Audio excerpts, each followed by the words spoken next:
So I keep hearing that you are on God's payroll and your provision is directly tied to your gift, right? This is what he innately placed in you, right? So that was the first part of the message I was discerning. And the second part of the message I was discerning is that you have some divine provision that is owed to you. Like this is back pay for the work that you have been doing. Right. And a part of this is not from your own effort. This is for some things that you have done that went unseen. Maybe you gave to people when you yourself didn't have it. So now you are on God's payroll. I'm getting payback. This is payback, but in a good way. Right. So in terms of your assignment, the payroll doesn't mean, this is passive provision. So you are employed by heaven. Right. You take direct orders from God. Right? Holy Spirit is your boss, your CEO, right? And employees have instructions, assignments, deadlines, stewardship, and accountability. So that's what you're learning. That when you are working for God, that the money doesn't just fall on your lap, right? Your divine assignment comes with divine provision and responsibility, right? And as a employee, right, someone working for God in your divine assignment, right, you are learning that, you she works hard for the money. Like you're learning that it's not something that is going to come easy, right? That God required. I'm getting, Holy Spirit has a certain code of ethics that those he employs must follow, right? That there is favor in the work, right? But there is more testing, right? More protocols that you have to follow. So Holy Spirit wants to remind you that he is your source, not the client, not Instagram, not the job, not the urgent bill, not people's approval. As you may be doing something that is unconventional, right? Or there's something that you're doing that it's like there's some kind of twist to it.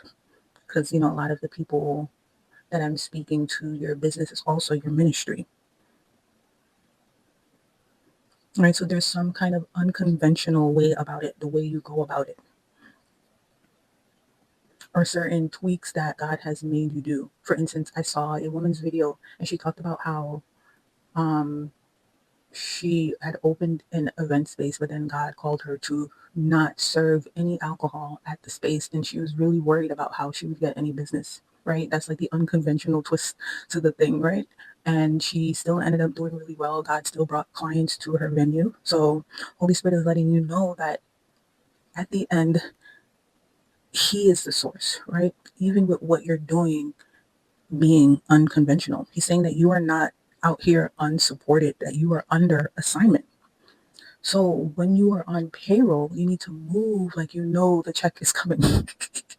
You don't move like an orphan. You don't build from panic. You don't give away the work for free out of fear. You don't water down the instructions to make people comfortable.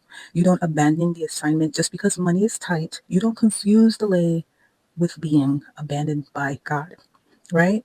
But you also know that being on God's payroll still requires accountability. You have to show up. You have to complete the work. You have to follow instructions, right? You have to price with integrity, do the job with integrity, serve the people assigned to you. You stop treating your gift like a hobby when God is requiring structure, right? So again, when you're on God's payroll, it doesn't mean that money is, falling from the sky. God is saying that you stop acting like man is your employer because I am the one who called you, assigned you, corrected you, trained you, and I know how to get provision to the work I told you to build. And because you are on God's payroll, you cannot be paid by fear anymore, right? So fear cannot be your manager, your supervisor, or the one who writes your schedule, or the one who determines your obedience, right? So as a vessel, you have to understand that you are not unsupported, that you must stay in position like you know who your boss is. So your business, your assignment, and your obedience is being brought under God's government, right? So everything you do has to be managed by his instruction, not by your fear, right? So your obedience has to be bigger than your fear, right? So Holy Spirit showed me Romans chapter 12, verse 11, not slothful in business, fervent in spirit, serving the Lord, right?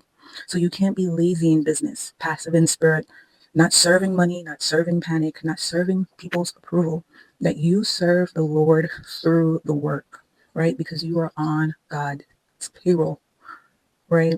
And that you are being corrected into the posture of a woman who understands that her business is not separate from her service to God. Your business is not just where you make money, it is where you serve the Lord because it belongs to Him. It has come into order. So everything within that business has to come into order: the price, the offer, the schedule, the delivery, your nervous system, and your fear around provision. So Holy Spirit is saying, work like you know who your true employer is. Okay. And your labor is not in vain, right? But you cannot be on God's payroll and still let fear clock you in every morning.